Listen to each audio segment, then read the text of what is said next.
Hey guys, well, I'm NTX here, going for my first World War attack, and I'm looking at their top Enlightenment Age base. I'm also an Enlightenment Age town center, and the first thing you always look at is it possible to get that quick victory? And this is a very interesting base layout. I might have to try this sometime because I kind of like how it hides this town center. Um, you notice you've got two of your mortars over on that side, so I'm going to avoid that. But here's the plan. I'm going to see if I can drop my troops right down here.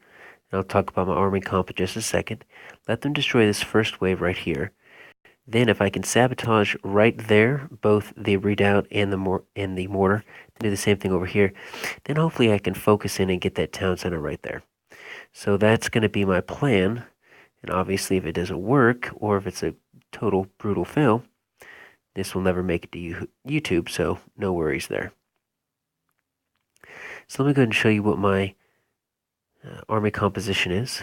I use the same thing both for raiding and for world wars. It just gets me good practice with it. 25 Praetorian Fusiliers is going to take out the first layer of buildings. The main damage is done by these 4 cannons, who are kept alive by the 3 supply wagons to help heal them, because they have no defensive capabilities, and the 46 musketeers to keep all of your enemy troops off. 1 wall sapper to get it in there, and then just random stuff. And the key here is going to be obviously my 2 sabotage can be extremely helpful. Then I always bring 2 generals, whatever my alliance decides to throw into my alliance gate, and mercenaries. I like to bring either the elephants or the cavalry, the ones that focus on the defensive buildings, because I don't bring any of those troops with me myself. So what I'm going to do is I'm going to go ahead and I'm not going to have a very wide swath because I don't want them to spend too much time trying to get around that wall down at the bottom. So I'm just going to kind of put it right here. And I'm going to drop my musketeers. Always leave 1 or 2 fusiliers as backup, just in case you're doing a little cleanup at the end. You realize, oh, there's 1 or 2 buildings you need. Let's see if I can get everyone in here. All right, so doing good so far. Okay, the wall sapper's going in. And then what I'm going to do is I'm going to go ahead and get everyone to go right in here.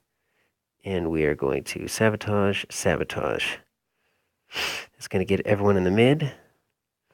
Give me a nice opportunity to get my both my protect spell and my strength of the gladiator, and hopefully we can get those mortars down before it pops back up. Yes. So all I have to worry about is that mortar right there. Once that mortar's down, this is a done deal, because this type of battle it really flows on so many troops coming out there, and just having so many troops that the enemy buildings do not know what to focus on. Especially, it basically takes these cannons right here and just makes them completely useless. Same with the towers. The only thing you need to worry about is splash damage. That's why the mortars, with this particular attack strategy, the mortars are always your number 1 goal. I'm not going to use the rally feature. I've got my guys all spread out, and that's fine. If I use the rally feature and I bring them all together, they get too clumped up, and 1 or 2 big shots can take them. So really, I've got the main bulk of my guys down here, and that's fine. And I've got this 1 random general up there acting like an idiot. Actually, they have 2 generals popping out, and that's fine.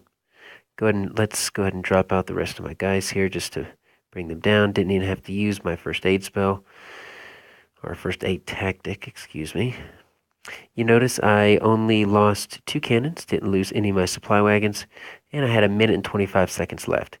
This is how you 5-star top level Enlightenment Age bases.